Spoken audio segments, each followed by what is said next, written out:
Biasanya nih saya ketika belum bulan Ramadan tiba, kadang orang kayak tidak atau jarang memperhatikan ibadahnya. Oh iya. Tapi begitu Ramadan semangat ya, yang tadinya baca Quran paling di luar bulan puasa itu cuma 1 juz. Nah, ini bisa 2 juz, 3 juz. Iya, alhamdulillah, itu bagus itu.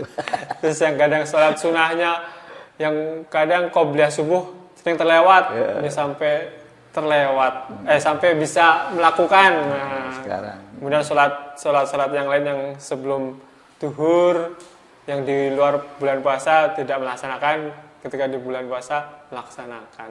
Kalau kayak gini ini bagaimana? Iya, memang fenomena umat ini yang kita lihat seperti itu keadaannya. Nah, inilah yang menjadi beban para ulama. Sebetulnya ini beban kita, kalau kita tahu itu beban untuk memberikan sebuah pengertian. Karena memang ya alhamdulillah termasuk bulan puasa ini pengaruhnya luar biasa. Ini. Jadi pertama kita syukuri ya bahwa kita ini termasuk ya orang-orang yang istiqomah ya. Di luar bulan puasa ya kita sholat, ya kita zikir, berdoa, bahkan puasa-puasa sunat kita jalankan. Alhamdulillah kita bersyukur ya, kepada Allah. Tapi kita harus tetap berdoa. Mudah-mudahan kita istiqomah sampai akhir hayat kita. Karena apa? Hal semacam ini tidak boleh nih. Kita melihat orang lain.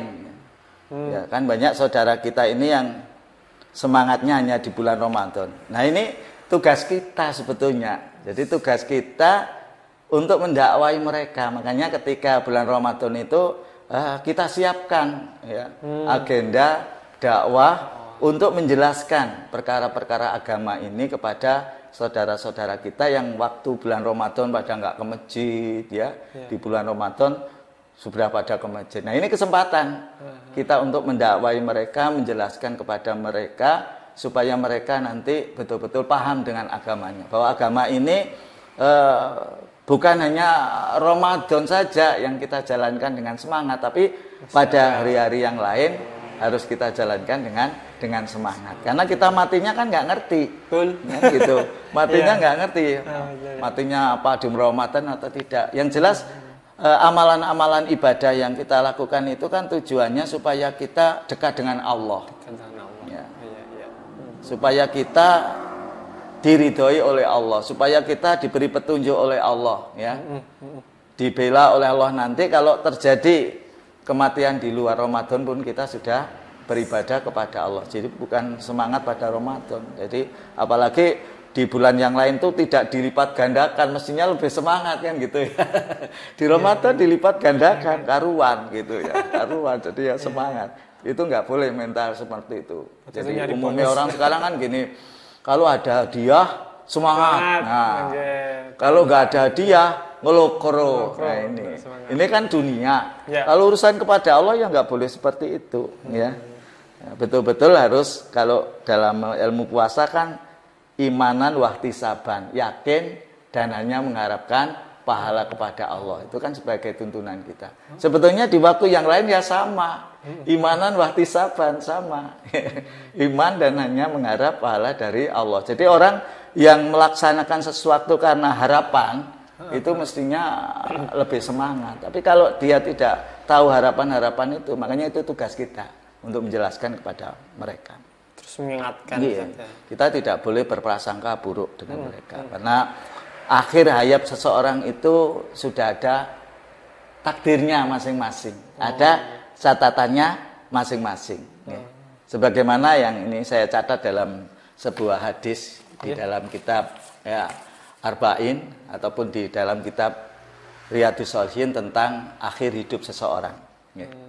Fa wallahil ladzi la ilaha ghairuhu. Demi zat yang tiada Tuhan kecuali Dia.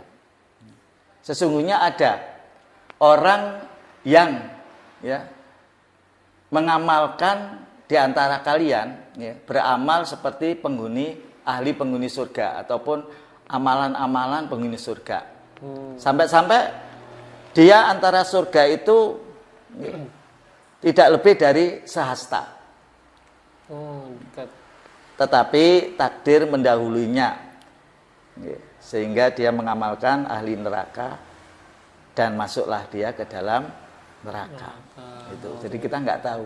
Tapi ada pula orang yang di dalam kehidupannya seakan-akan dia itu melamalkan ahli neraka. Kita lihat, kayak tukang mabuk, tukang apalah, perbuatan yang menurut kita itu nggak baik. Tapi kita tidak tahu di akhir hayatnya. Ya. Walaupun kelihatannya kayak uang, sekarang masuk neraka misalnya gitu. Ternyata di akhir hayatnya dia bertobat. Ya. Jadi akhirnya dia diampuni oleh Allah. Amin. Dan dia termasuk orang-orang yang diberi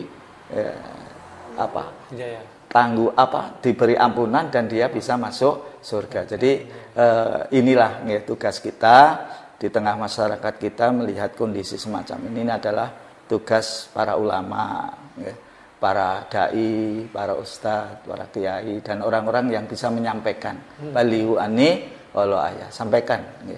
Atau bagaimana caranya supaya mereka beribadah secara istiqomah di luar dan di dalam bulan puasa.